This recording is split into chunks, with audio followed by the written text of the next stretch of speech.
Hello, America. Welcome to the Junto Podcast, where we promote the practical applications of critical thinking and bold creativity. I am your host, Edgar Mills. Thanks for joining us.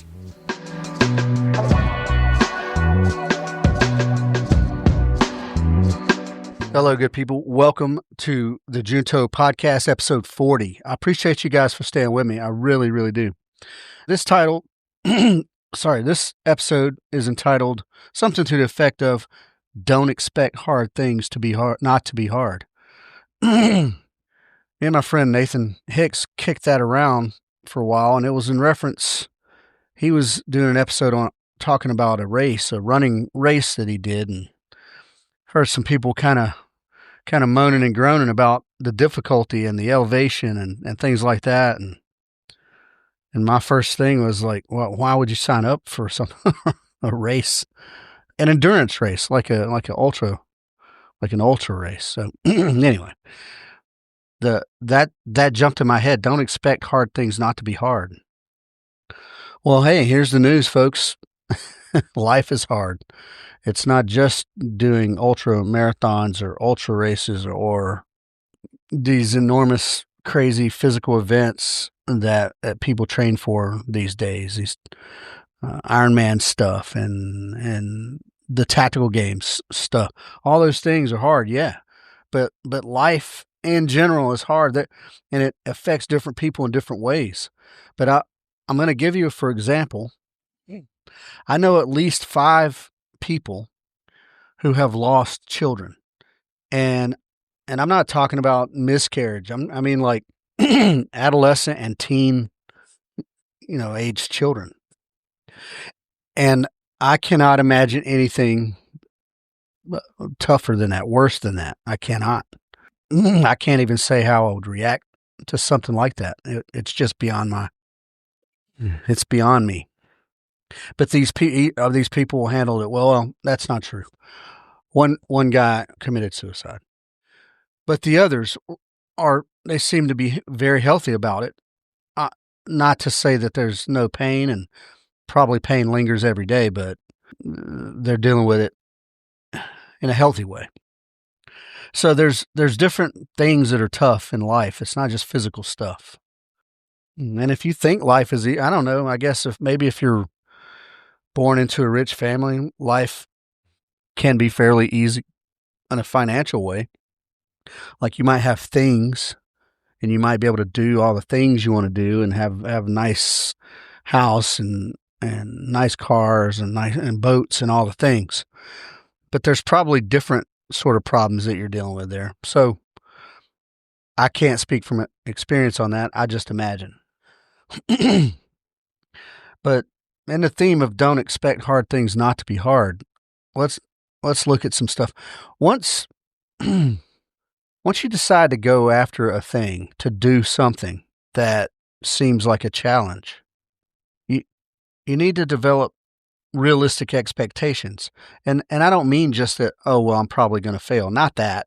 Don't be prepared for that, but don't plan for failure. Just be prepared for it. But you have to be realistic, and your analysis of the thing has to be as accurate as possible. And understand that it's going to be tough, and it's going to be tough in different ways. And don't kid yourself on thinking it's going to be smooth. And I said after a big thing, and that's whatever it is, whether you plan to summit a big giant mountain peak, or go on a 100-mile run or more, or whatever, or apply to some prestigious, really tough, I don't know, Georgia Tech or something.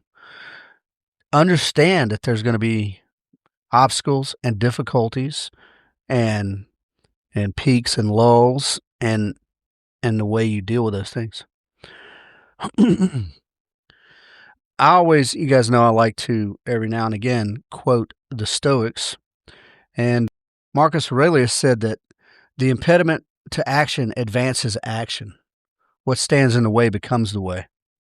Yeah. Now I did an episode on the paradox of constraints that touches on that. Yeah. hard things, yeah, they're tough, but it helps you to develop alternative, clever ways to defeat these obstacles, or to get around them, or over them, or under them, or however you do it. So expect the difficulties, because that's just part of the path. That's just what it is. And then there's always the element of discipline versus motivation. And there's always going to be a motivation to start a thing or something. There's going to be a spark, right? And the motivation is usually the spark. And I've discovered in my life, and it's true with me and maybe not everyone else, is that motivation fades, whereas discipline kind of holds steady, right? Discipline is the steady baseline. Motivation fades. It comes and goes. Depends on how, if you've had the flu for the past 2 weeks, maybe you're not motivated to do much. So you just got to have the discipline to go do things. So understand that. So we're going to talk about physical challenges, and this is from my perspective and what I've experienced in my life. Then we're going to talk about sort of life challenge, and I'm going to keep it somewhat superficial. We could talk about all sorts of life challenges, folks, relationships with your spouse or parents or children, addiction, dealing with some sort of addiction, just all kinds of things. Dealing with a loved one or spouse who committed suicide. Man, there's so many deep, hard things we could talk about. I'm going to keep it kind of superficial and just talk about entrepreneurship. But first, I want to talk about the physical stuff. Now, for me, and this may be good or bad, but the toughest physical thing I've ever really done was selection, for Special Forces selection. And I can tell you now, I was young. I think I was 24 or 25 when I went to selection. So, yeah, I should have been mature. I wasn't very mature at 25, but I did not underestimate selection. I knew it was going to be hard. In fact, I thought it was going to be so hard that I wouldn't make it. I went with the mindset that I'm going to give this everything I have, and I hope I'm good enough. That was it. And I wasn't a physical guru by any stretch. I think when I was young, and in that age range especially, I was hard. I was just kind of naturally, I was kind of, I would say tough right? There were stronger guys than me and faster guys than me, but I had some tenacity. And I don't know, I was fueled a little bit even by anger and just stubbornness, probably. But the physical fitness part of it was tough. I was challenged. And I'll tell you, I've seen some numbers where you can burn anywhere. So during team week, you could burn up to 10,000 calories in a day. And now that being said, your day was, well, depends on how efficient you and your team were to how long your day was during team week. But yeah, can you imagine burning 10,000 calories in a day? Now I can tell you, I went into selection weighing 196 pounds and I came out weighing 167 pounds, I think. So I can see that. I can see those numbers as far as calories go. But I'm going to share some things that I witnessed, and then I'll share some things that I went through. The mental piece of selection, I did not think was very hard. I was coming from the 82nd going to selection. And during the 90s and into the early 2000s, the 82nd was not a pleasurable experience. It wasn't, and I was very motivated, I guess. Well, very frustrated that I wanted to advance. I wanted to see what Special Forces had to offer. And then, of course, my uncle, who was a Green Beret in Vietnam, and those sorts of things drove me to that. But what I saw from guys there was some guys were very wrapped around what we call G2, or trying to get trying to know what's coming next, because they change selection up periodically so that people can't war game it, right? They don't want you to know what's coming next. They just want to throw things at you to see how you react to those things. They don't want you to have the schedule all in front of you. Now, that's when I went through, and that was in 1998. So how much it's changed since then, I don't know. But I'll give you an example is that our instructors were very, very unanimated. They didn't speak. They rarely spoke. And if they spoke, it was simply to give, some very basic generic information that had to be put out. We didn't do any classes. There was no instruction during my selection class. It was simply take all instructions from the whiteboard. And, you had your fire watch, right? And then every guy on his shift would go and check the whiteboard. And the instructors usually didn't put the instructions on the whiteboard until the wee hours of the morning. They wouldn't write it up there like 8 o'clock at night, the night prior. They would write it up at 4 o'clock in the morning, and there would be a, 5 o'clock wake up, 5:30 first formation type thing. And what they wrote on the board was the time to be in formation, the equipment needed, and the uniform. They didn't write what we were going to do or anything else. Be here at this time, have this equipment, and have this uniform on. And that is all. And so you'd go out, stand in formation, and it was a special forces formation, so we just kind of gaggled around a little bit, and then an instructor would come out and deliver the news, whatever it was. Okay, guys, we're gonna get on these trucks right here and go there, or we're gonna march. Follow me, and then we'd go do a thing, and then we'd get to wherever the event was going to start. Now, this was physical fitness. If it was a run, you usually had an idea that it was going to be a run because the uniform would be wear your sneakers, and you didn't have your ruck with you, which was the only time you didn't have your ruck with you, by the way, was when you're doing a run, and then every other time it was just unknown. Anyway, I'm dragging on here. What I mean to say is there were dudes who had a very hard time mentally with the unknown, with not knowing what was coming next. And then the whiteboard would say what it said, and we would all get up and go stand in formation, and then dudes would be like, nah, I heard it was going to be a 13-mile run, or I heard it was going to be this or that or the other. Now, I did a very good job at not listening to that stuff, simply because I knew they didn't know what was coming. Whoever says they know a thing, chances are they don't. And I also had my buddy next to me on roster number next to me. I think I might have been, was I 80 and he was 79 or something to that effect.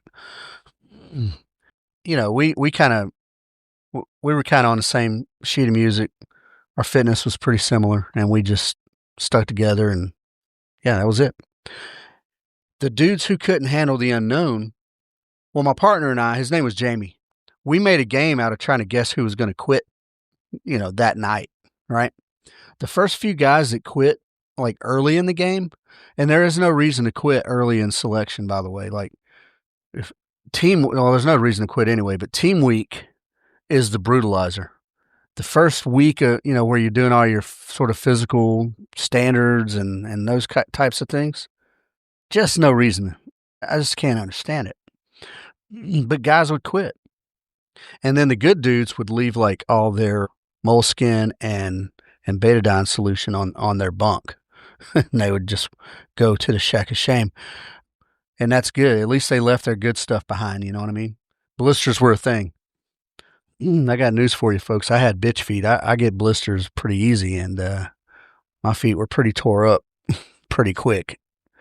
The unknown, not knowing what to do, not knowing what your next task was going to be. This messed with people. It didn't mess with me. I was just happy not to be in the 82nd for that period of time. Yeah, so you might go get a couple hours of sleep. I think on the first few days, we'd maybe get 3 or 4 hours of sleep. But then once things started picking up a little bit, it was much less. And then you'd get up in the morning and there would be empty bunks, and you're like, oh, so and so V-dubbed or voluntary withdrawal. And guess what? That messes with other guys' heads, right? Why did this guy quit? Especially if it's a guy you think was a stud or something like that. You're like, man, what? That guy was killing it. What happened? Why did he quit? And who knows what their agendas are, but so even the fact of other people quitting would make some guys like really question themselves. And then physically, man, yeah, it was brutal. You have a rucksack on your back almost nonstop. And it's somewhere in the neighborhood of 65 plus pounds. I want to say it had to be 55 dry with no water, no food. I think. I can't remember. It was a long time ago. It's something like that. And that don't seem too heavy. And you do get used to it. But man, it gets pretty brutal. Because you're moving with this ruck, even when you're moving during team week, and you're carrying all these crazy things.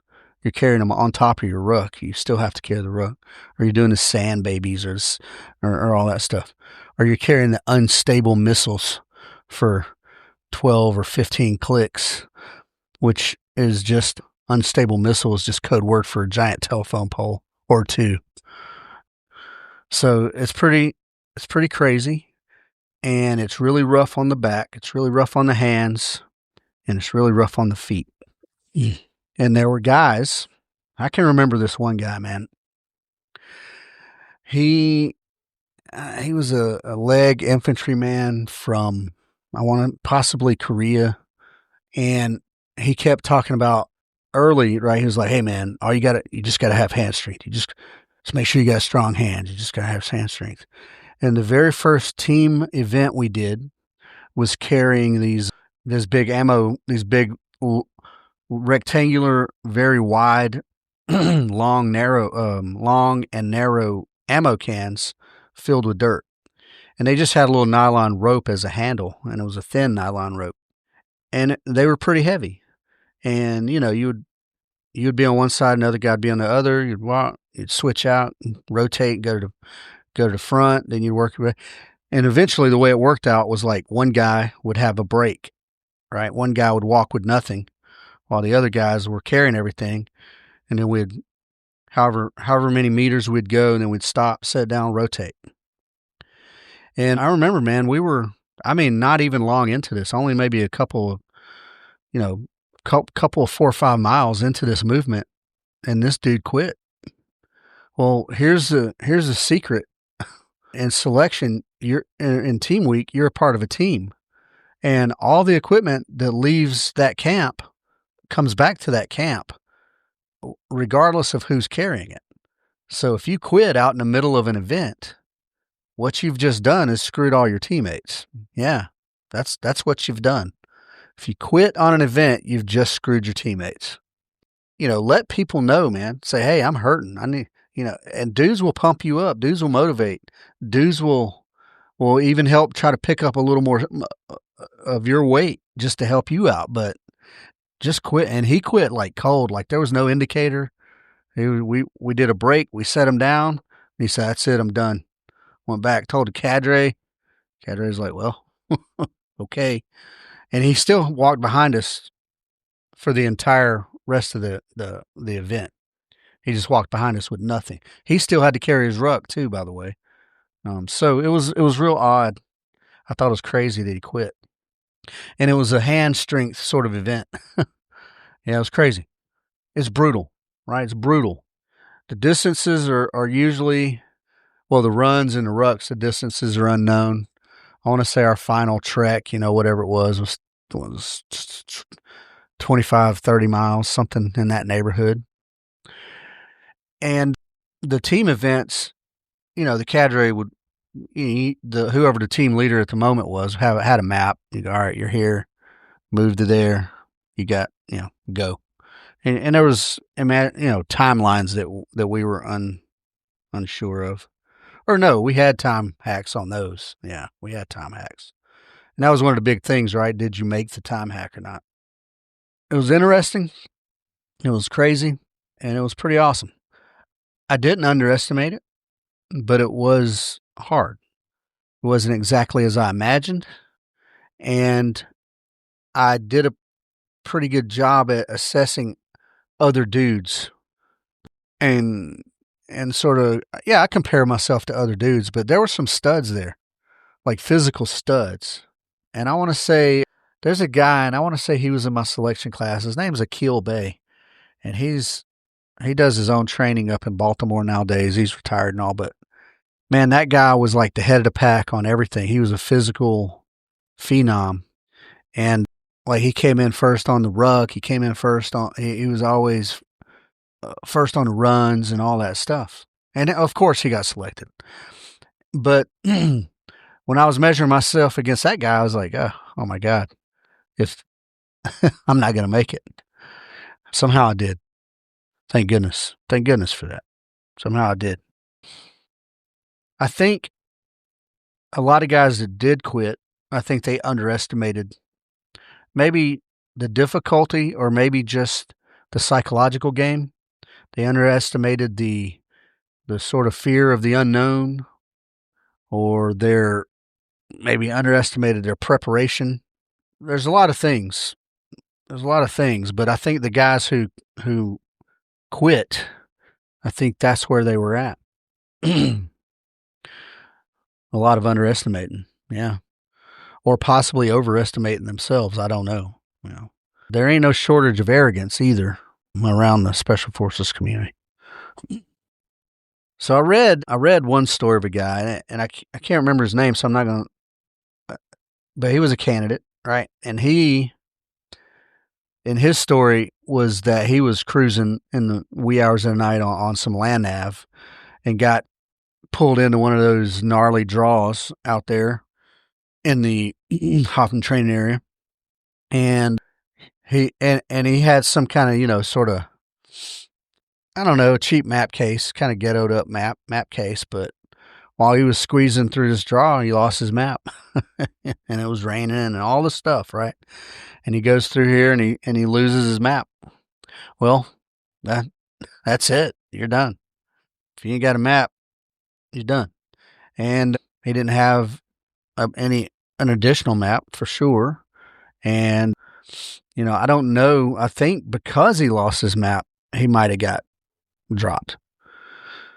But I don't know. Did he underestimate something, or was it just bad equipment?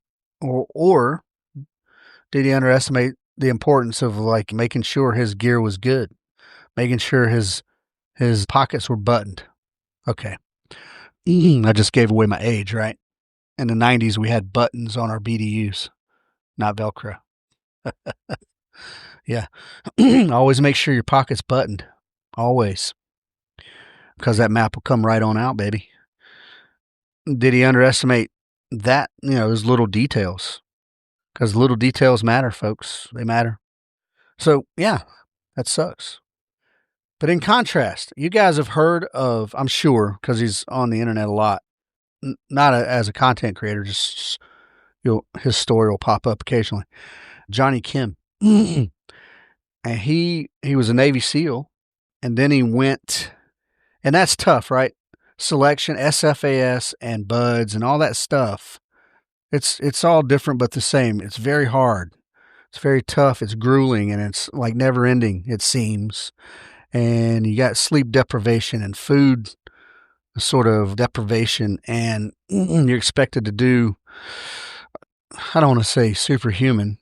It's not superhuman at all, but it seems that way at the time, the feats of strength and whatnot. It's like Festivus every day at selection.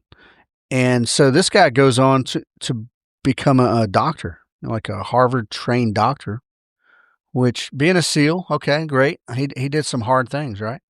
Then he goes and does intellectually and mentally tough, hard things to be a doctor. And then the guy goes on to be a NASA astronaut. Now we're talking about levels of difficulty, leaps and bounds beyond where I'm at, right? intellectually and stuff. So this guy has done a series of full spectrum hard things. Did he underestimate anything? I doubt it. I doubt it. Yeah. His story is, well, it's definitely one of commitment for sure, but also preparation, man. He had focus and preparate, right? He had to be prepared. You might squeeze through the cracks in one thing or another, but I don't see you going from SEAL to doctor to astronaut just by squeezing through the cracks at all. So preparation, right? And he was prepared for the difficulties and the hardships, and he probably had the contingencies, and he was highly focused and had some internal grit, right? To turn 3 very difficult things into reality. And that's crazy, and that's inspirational a little bit even. So now we're gonna go back into Stoic philosophy here a little bit. Epictetus, who I also quote pretty regularly, he says that it's not what happens to you, but how you react to it that matters.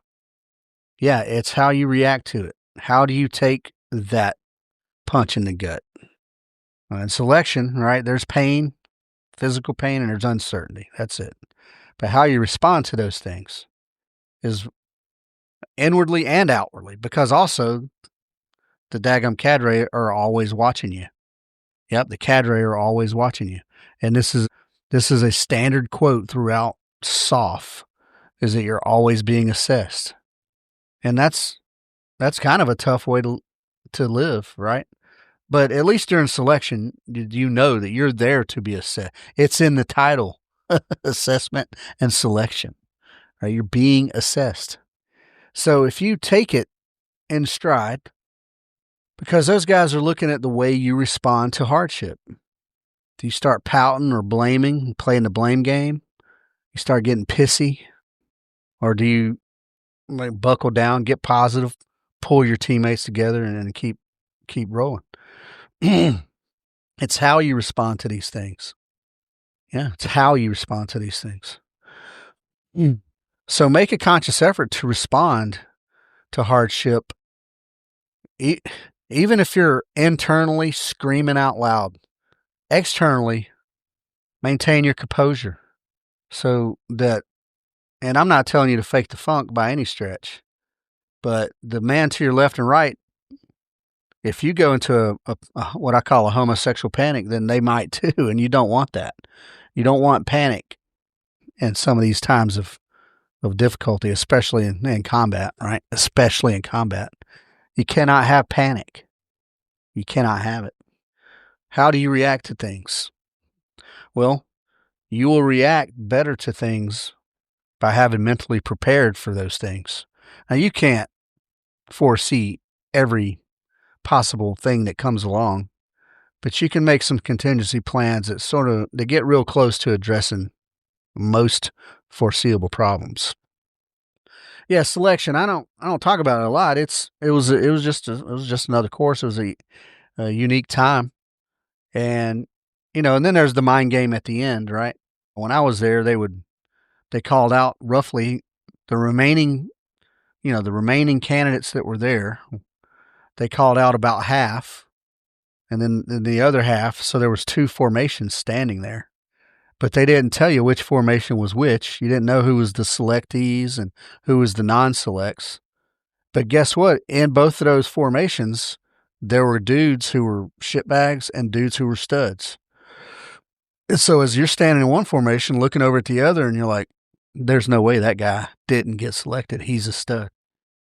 But then you look, 2 ranks back, and you're like, well, that guy was a piece of shit. He never pulled his weight. He didn't help anybody else pull their weight. He was just there. And then you look at your own formation, and you're like, man, that guy's a stud. Oh, man, that dude's a shitbag. And then in my class, the way they did it, it was the old school Robin Sage, right? So they had the pavilion. They still had what they called back then the $1 million shitter. And rocks, they had rocks all over the place everywhere. I hadn't been to Camp McCall in decades. But And then they one at a time called your name. And they called the names from each of those formations, I think. Yeah, that's right. So we had the two formations split. And then, you know, probably 6 cadre were under the pavilion at their own little picnic table. And then somebody would call your name and you'd run up there. All right, and then they would kind of give you just a little generic rundown of how your performance was. And then they would either say, congratulations, you've been selected, or, sorry you didn't make it, come back in 6 months.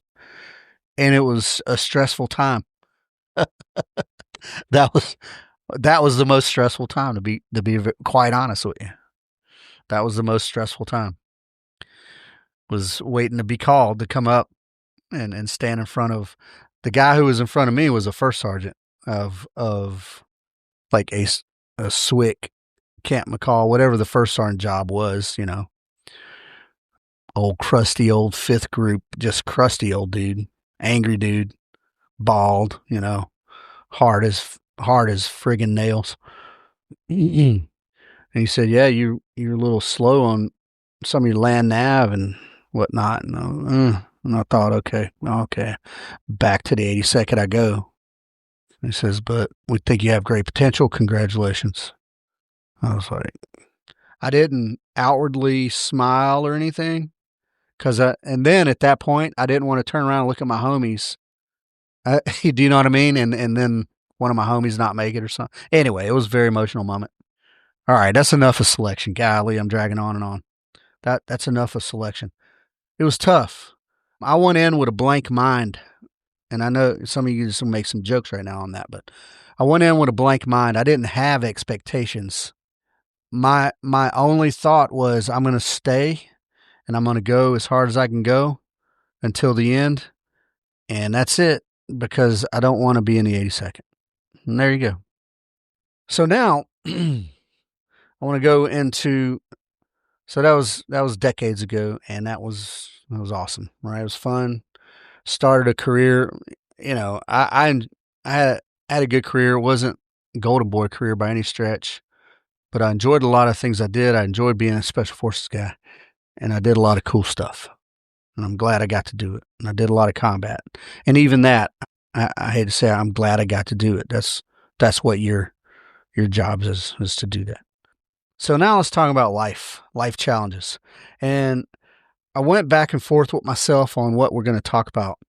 My wife mentioned like talking about addiction and stuff like that. And that would be very deep and hard to talk about. But I've never experienced any addiction issues. So I don't think I have enough insight into that. So I decided to go with something a little more superficial. Well, it's not superficial really, but entrepreneurship, because I do have experience with that. And it's, learn as you go experience, but it's still experience. So in my entrepreneurial journey, right, the plan, we're having some controversy right now over our range plan. We're trying to build our range, and we're meeting some resistance as expected, and understandable resistance at that.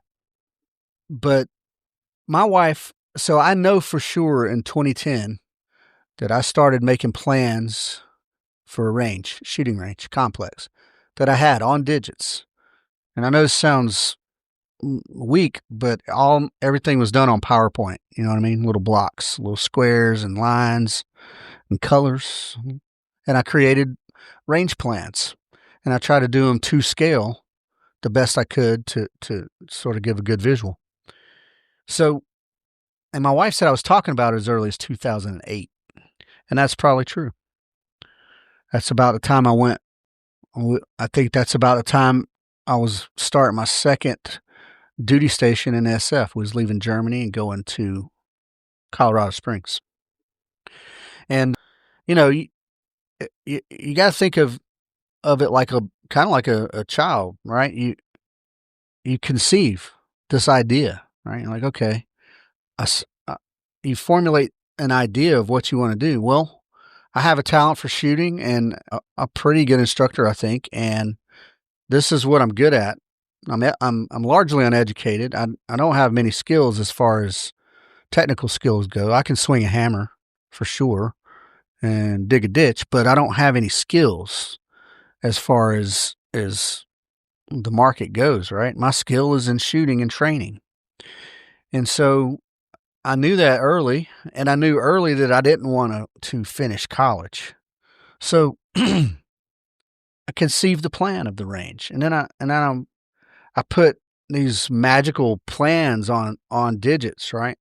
One of my early plans was something like a 1,000 yard by 1,000 yard sort of square with all these ranges and this little fob in the middle and a driving track on it, all this big crazy stuff.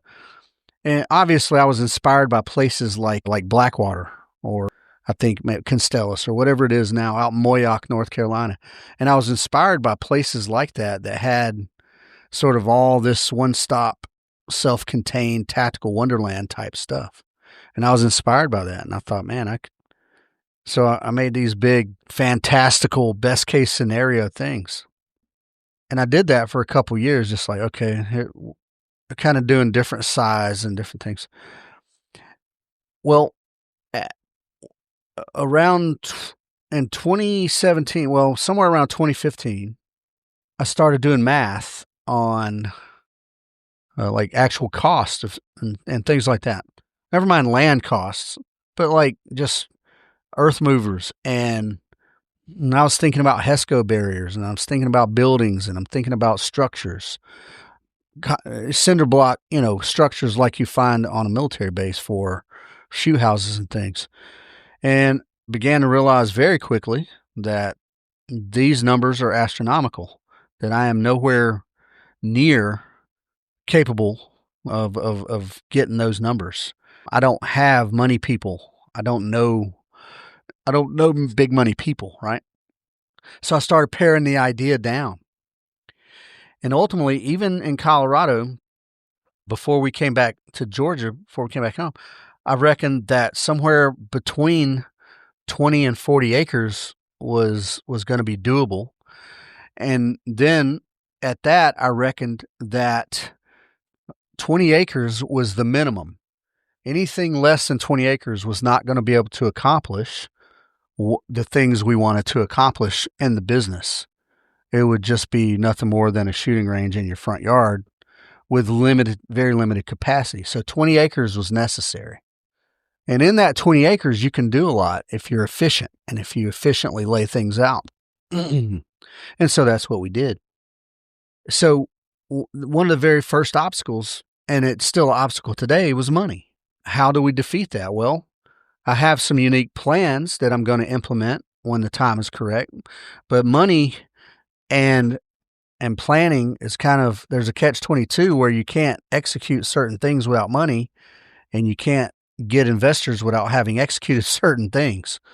So it's kind of tough, right? But one of the key linchpins there is land. And finding the deal, right? Finding the space that is conducive and that is affordable and that meets certain parameters. That is far more difficult than anybody gives credit to. Far more difficult. And we found it. And we think we found it. And then we moved on from there.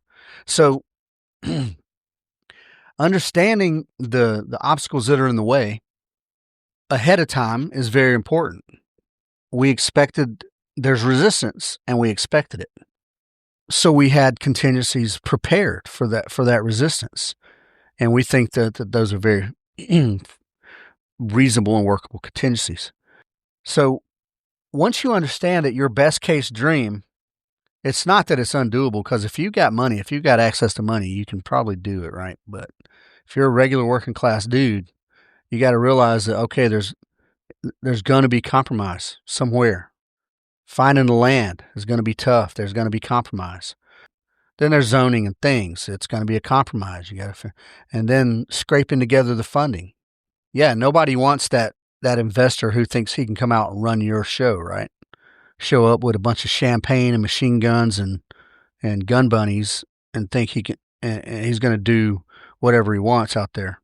So you don't want that, right? So in that case, you would have to reject that money because it would come with conditions that you ain't willing to bend to. And then you got to deal with opposition from other people. So it's compromises, and it's compromise upon compromise. And then your perfect vision meets the real world, right? And then it comes down to what's the most likely to succeed plan? What's the most likely to succeed path forward? And however passionate you are about your plan and your project and your goals, the planning has to be dispassionate. I'll say that again. You can be passionate about your project, but the planning has to remain dispassionate because you have to be able to assess and analyze the potential problems and create the contingency plans objectively, and don't have a bias, a success bias, and don't think that just because you have this really awesome plan that it's just boom, everybody's going to love it. So be objective, maintain some balance there. You've heard me say that before. Balance, it's in all things. And create. One of the good things I learned in Special Forces. Well, one of the things Special Forces is known for is what? It's meticulous planning. Yeah. It's known for meticulous planning. And if you haven't heard the acronym PACE plan, PACE, I'm going to share it with you because I use it for all my business planning. You got to have a primary plan, an alternate plan, a contingency plan, and an emergency plan. And when you're doing planning for like a combat operation or even a campaign, like a stretched out thing, your communications has a PACE plan. Your medical plan, there's a PACE plan. Your transportation has a PACE plan. Your infill and exfil, PACE plan. Yeah, you have those things stacked up and ready to roll. And that's good stuff. Now, most people will do a plan A and plan B, but they don't consider the possibility or even likelihood that there's going to be a plan C or plan E. So I like it. It's pretty good. PACE plan. You guys should consider using that. Now, that you don't always have 4 options on a thing, right? For sure. Sometimes it's just a primary and alternate. But why not play that out as far as you can? All right. I'm getting on and on. I'm wrapped up in this stuff, right? So we're left with our most likely to succeed plan. If you are honest with yourself and the thing that you put on paper is a thing that you can be happy with, even your most likely to succeed plan, like not perfect. This is not even close to what I wanted, but I can live with this most likely to succeed plan. And you got to do a lot of math on that too, folks. A lot of math that it will be viable financially, that you can make money on it. Because as much as I love doing charity work, if you're in business to make money. You have to make a living.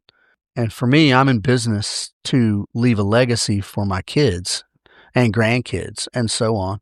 So it has to be able to make a living, it has to make money.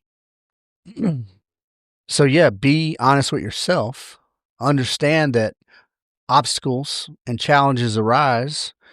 Does your alternate contingency and emergency plan, can you live with that, or do you need to just put the whole thing on pause and wait it out? Yeah, it's hard to say, right? It's all very, very situation dependent. So that leads us to Seneca, another Stoic, right? And I love him. Difficulties strengthen the mind as labor does the body. Yeah. The more challenges you're faced with, the more firsthand problem solving you get to do. And that's just like practicing, man. That's just like practice. Yeah. It's just a workout. It's a way to build a stronger business. So yeah, I talked a lot about my business, right? And how to do it. And my business, I would say in the scope of starting a business is pretty easy. As it is right now, as my range in my front yard. Yep, $85,000 into my business. That's how I started it, with a small business, well, with a loan. And I got a fleet of firearms, and I got earth movers, and I got a building, and I bought a bunch of target stands and went to work and went to work. And I would say that's relatively low overhead in the scope of businesses as far as business goes. I got to imagine a restaurant with all the kitchen equipment and tables and decorations and all the things. I got to imagine something like that's way more than $85,000. A gym, I got to imagine all that equipment, even on lease. I mean, if you've got a sizable gym, I got to imagine $85,000 just scratches the surface. So the good thing about my business is that there is relatively low overhead until you get ready for the big plan, right? So that the next phase of this is not going to be $85,000. I can tell you that. But my business is I would say pretty easy, because I can travel. I can go to someone's home range and do a private course with them on their home range. And when I say home range, I mean whatever local range they have near them, and do a one-on-one private session. And I pay a fee to the range, and then the customer pays me, and there we go. So you can piggyback onto to other places, and that's pretty good. But up here, living where we live now, that's not a practical way forward. So all this to get to what I'm getting to is that you got to stick with it, for one. If you've made it a priority, which it has been a priority in my life, if you make your business a priority, then you have to do things to support that priority, right? And you have to stick with it. One of my favorite Bible verses, and this, I have the book and verse tattooed on my arm, is James 1:12. And for all you Christians out there, I'll let you take a minute to just say it in your head. Yeah. And for all you non-Christians out there, the James 1:12 says, "Blessed is the man who perseveres under trial. When he has stood the test, he will receive the crown of life that God has promised to those who love him." Yeah. You have to know that. Me and Nathan talked about this on the All In episode, I think was our last episode. Do you feel like you have clear guidance from God? And I think yes is the answer for me. How does it affect your family? How does it affect you? And then how does it affect the community around you? And I think I have positive answers for all four of those things. Yep, I think I do. Perseverance. Persevere under trial. Marcus Aurelius said that you have power over your mind, not outside events. Realize this and you'll find strength. So even if this does not go my way, I'm not going to take it personally. It's going to be an obstacle that must be overcome. That is all. And then I'll find a way to drive on. But I'm not going to let emotions cloud my judgment. I'm not going to let emotions cloud my analysis of the project or my business operating procedures. I'm not going to let emotion do any of those things. And by maintaining an objective perspective, I'm going to be able to stay in the fight and hold some good footing, I hope. Yeah, expect the obstacles. Have your contingency plans ready. And then persevere. Drive on. Keep going. Keep grinding. Yeah, that's where I'm going to leave it. All right, persevere, folks. There was a line in the movie The Outlaw Josie Wells, Chief Dan George, and he said and he was talking to Josie, and he says that one of the senators was talking to his tribe, and he said, no, it was Abraham Lincoln was talking to his tribe, and he said, endeavor to persevere. Yeah, that's it, good people. I will endeavor to persevere, and you should too. Yep. That's what I want to talk about, folks. I want to talk about hard things in life. Don't expect hard things not to be hard. Yep. Understand what you're getting into and go in with a toughness, right? Go in with a certain toughness about it. An emotional toughness anyway, not necessarily outward, right? Depends on what you're doing. So I hope you enjoyed that one, folks. I don't know. This is probably not one of my better episodes, but I felt like talking about it. Let's see. What's coming next? What's coming next? We have a pistol workshop. I don't have this in front of me. We have a pistol workshop, I think, on January 24th. And, well, that might be filled up. If you try to sign up and it says sold out, I apologize to you. We try to keep our workshops kind of small so that people can get the most out of them. And then all private lessons. Right now we're scheduling through the third week of January into the fourth week of January. And I may or may not be around for the first week or so of February. But then I'm going to be out of town for a good while. Well, not a good while, a month. And then I'll be back in the month of March. So for those of my regular clients, you still can reach out to me to schedule things. And for those of you who are not, we'll be running a workshop when I get back in March, and we'll be running a match, which is going to be the Liberty or Death match to commemorate Patrick Henry's speech, give me liberty or give me death. Yep. So that's going to be in March. And let's see what else. twoteamguys.com. Check it out. See what we offer on there. Those are our by appointment class courses. You need 4 people or more to schedule a course, and then we can drive on from there. And other than that, then we have the Help a Homie Fund. That's givesendgo.com/help a homie fund. And that is a small way, grassroots way for me to help people in need within my reach.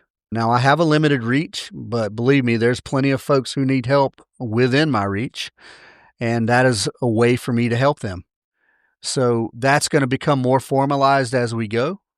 But meanwhile, your dollars are helping people to get some food and pay some bills and feed their babies. All right. So keep that in mind if you're a charitable person.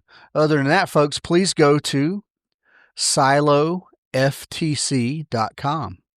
That's the website for our future range. And even if the location changes, that's still the website for our future range. But if you go to that website, there's a page on there now that says range progress.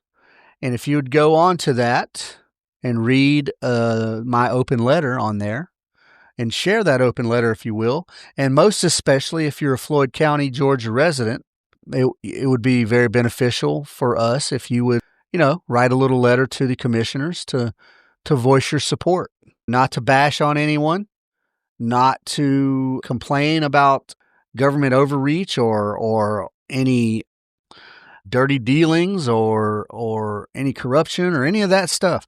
It is simply for you to voice your support for the Silo Firearms Training Complex and the current plan as it is.